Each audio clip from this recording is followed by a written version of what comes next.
My fingers, hey, I see. Hi guys, welcome back to my channel. It's Ash Babes aka Namago Magic Hair.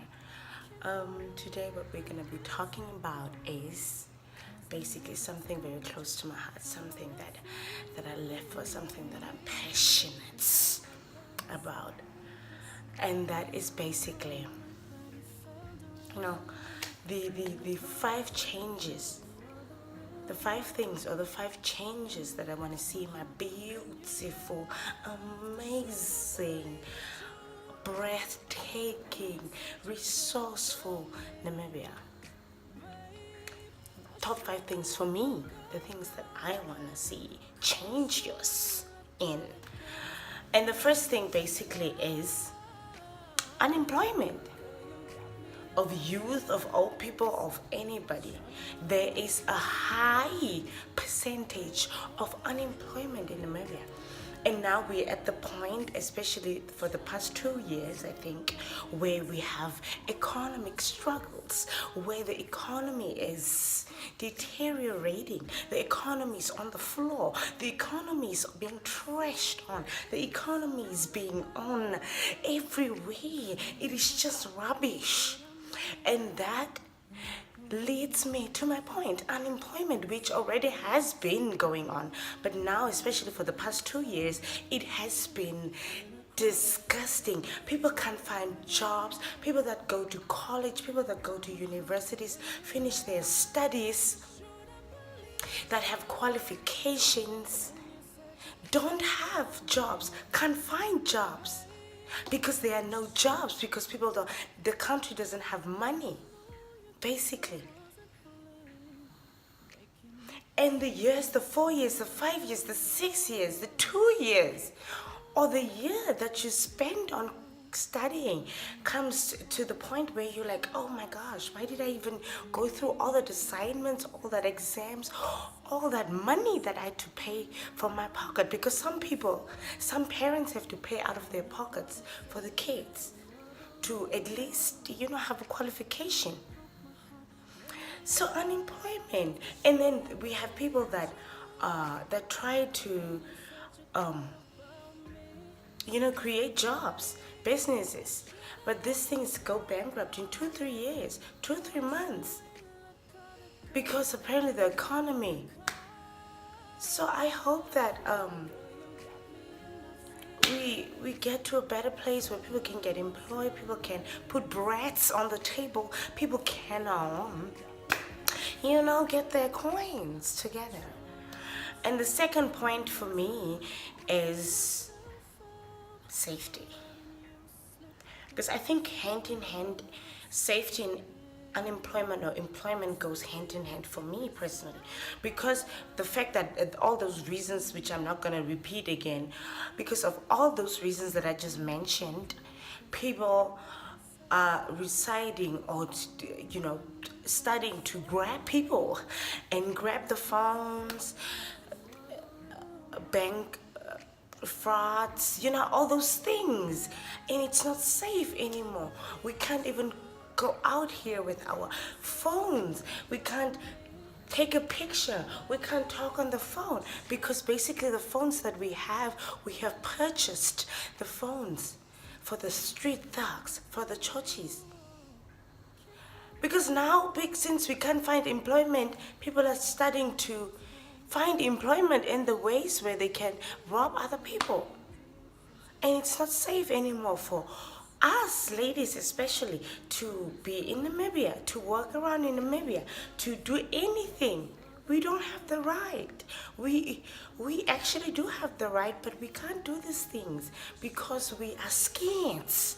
We are scants of the churches. So the churches, please, anything, try to find any job. Jarts, skoonmaak, plande, water gee, altyd goed. Asseblief, kan ons lewe.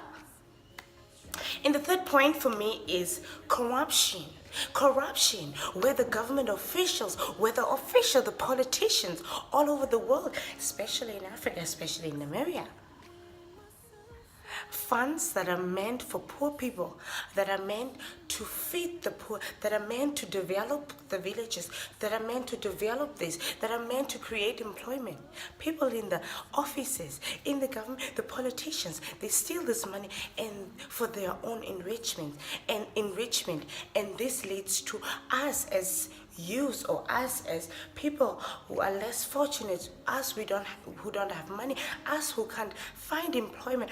The people of the communities that they are supposed to help, like us, we can't find employment, or we can't benefit from the money that the government is funding because people are eating it over there. Johannes and Paulus and everybody is eating the money, and it doesn't reach the people that really need the money. And then that's why we always see that politicians all over the world, politicians, as I said, are always rich, and then people are over here suffering. People don't even know what they're gonna eat today. People don't even know how they're gonna go to send their kids to school. Some poor little children wake up, go to school, walk miles to go to school without even eating, come back home not eating, going days without eating. People die of hunger, people die of starvation, while our politicians are fed and eating everything, all the money. How? And then China is sponsoring us and the money is not even coming anyway. It's just a mess. And the fourth thing is poverty, obviously. As I just mentioned, we don't find things. We can't get the things that are allocated to us, things that are supposed to come to us, things that are supposed to feed us. We don't get these privileges. We can't, because are getting eaten up over there. And then people that need to benefit these things can't find these things, can't see these things, can't even see them walking past. This is very sad. It is very sad. And then we are over here suffering. We are over here suffering. I don't know why this is making me emotional. I didn't even think this was going to make me emotional. But it's so sad to see young kids, to see parents suffer, trying to make ends meet, trying to do domestic work, trying to find any job that they can in order to feed their kids, in order to feed their families. Because we are being robbed by our own people. The people that say, "Oh, vote for me. If I get voted, if I win, I'm gonna change this. I'm gonna feed this. I'm gonna build community centers for kids. And these things affect kids." And then little kids start begging. Little kids don't even have the interest to go to school anymore, because school is the only thing that can at least bring them somewhere. But they don't even want to do this, because every day they have to go to school without food. They're hungry. Poor people are the people that suffer most in these African countries. I can relate to this. This is why this is so emotional for me. This is why this makes me so sad. We want to see changes. We want to see that the poor people are going to get accommodated in some way or form, and then people can stop eating the money and we can help out where we can. So the kids can at least go to school and finish school and go to study and help their families. Because that's the only way in Namibia that you can survive. And the last point there's 5 points. The last point for me is passion killing. There's all these things that I mentioned brings kids and girls and anybody to resort to dating rich guys, dating guys that can get them something, and you basically date these people so you can get something out of it, that doesn't even have anything to do with passion killing. But sometimes, as people are saying, apparently, girls go out there, date rich guys, do this and do that, and this is why they get killed, because at the end of the day, after the guys have apparently helped them out, they trying to drop the niggas and all that mess. But that still doesn't give anybody the right to kill somebody, because in this world, anyway, Namibia, it could be Namibia, it could be the UK, it could be Australia, it could be anywhere. Everybody, we're trying to survive, survival of the fittest. We're trying to survive, we're trying to feed our families, we're trying to live. So if that's the way to do it, sometimes the last resort, which is not good, but sometimes this is the resort.